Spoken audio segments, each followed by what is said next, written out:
Ang topic po natin ngayon ay kung paano po mag-update or mag-resubmit ng US tax information sa Google AdSense. Hello fellow creators, this is me, Moonju JD. Welcome back to my channel.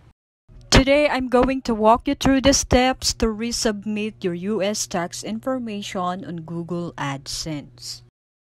But before we dive into the topic, thank you and mega loud shout out to Sis Jenny's Official. Thank you for bringing up this topic, sis.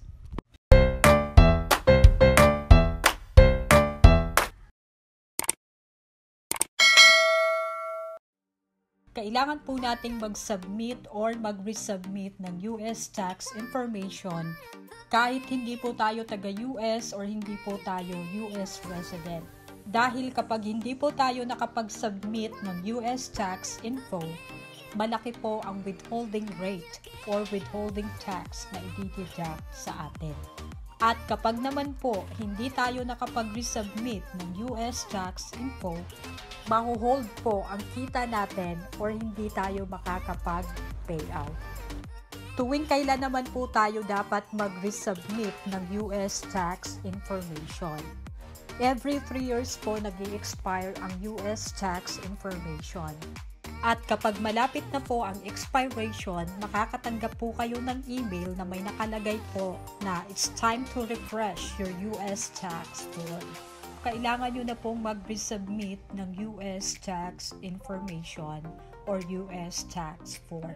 So, paano nga ba mag-resubmit ng US tax information? Without further ado, magsimula na po tayo. First, mag-sign in po kayo sa Google AdSense. And then, i-click nyo po ang payments info. Sa payments account, YouTube Philippines kung taga-Philippines kayo or kung taga saang bansa kayo. Settings, manage settings. I-scroll down and hanapin nyo po ang US tax info. I-click nyo po ang pencil icon, manage tax info. Submit new form at magpapop up po ang start new form. I-click nyo po ang start form. I-enter nyo po ang password ng account nyo para ma-confirm or ma-verify na kayo talaga yan. At mapupunta na po kayo sa US tax info.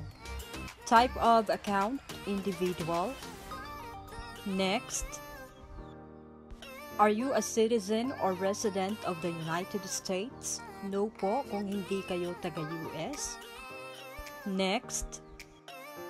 Select W8 tax form type. Select W8 BEN or W8 BEN kung hindi po kayo US resident. Start W8 BEN form at mariredirect na po kayo sa tax identity.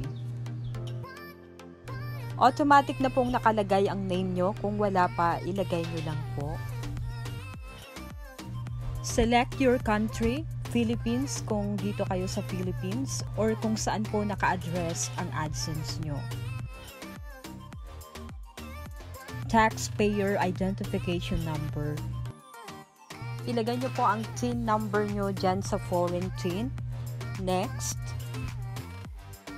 Tax identity, nakalagay na po ang name nyo and foreign tax ID, i-double check nyo lang po.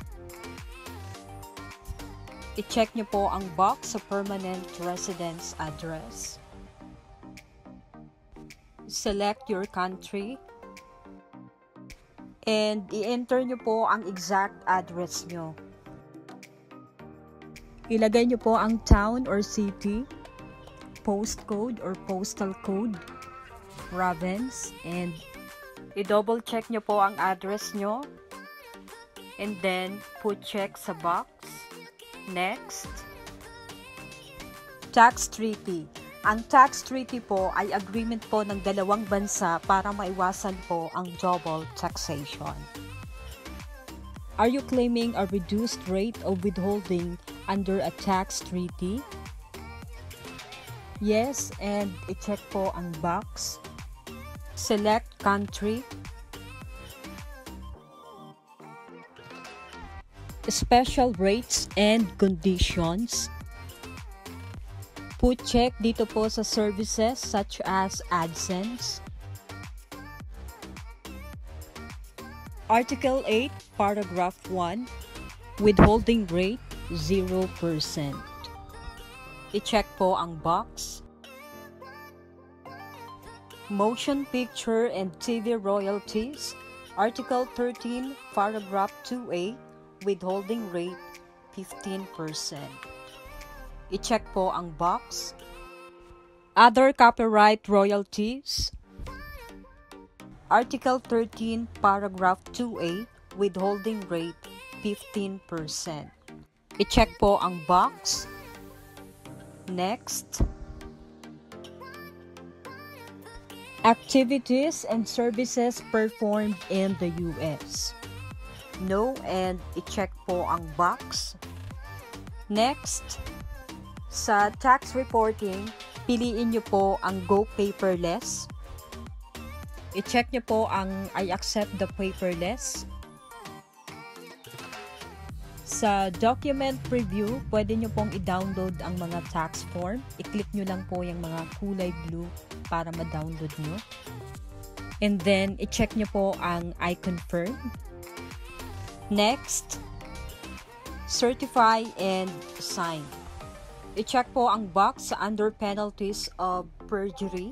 I-scroll down. I-check po ang box sa I certify. I-scroll down.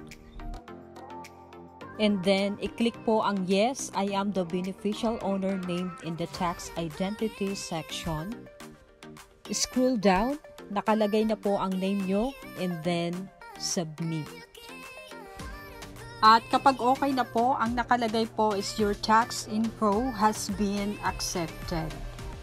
At nakalagay po dyan sa W8 BEN or BAN form kung kailan po mag-i-expire ang US tax information nyo.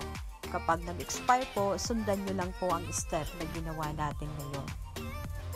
So, ganyan lang po mag-submit or mag-resubmit ng US tax info. Kapag hindi po tayo nakapag-resubmit ng US tax information, mahuhold po lahat ng sahod natin or hindi tayo makakapag-payout.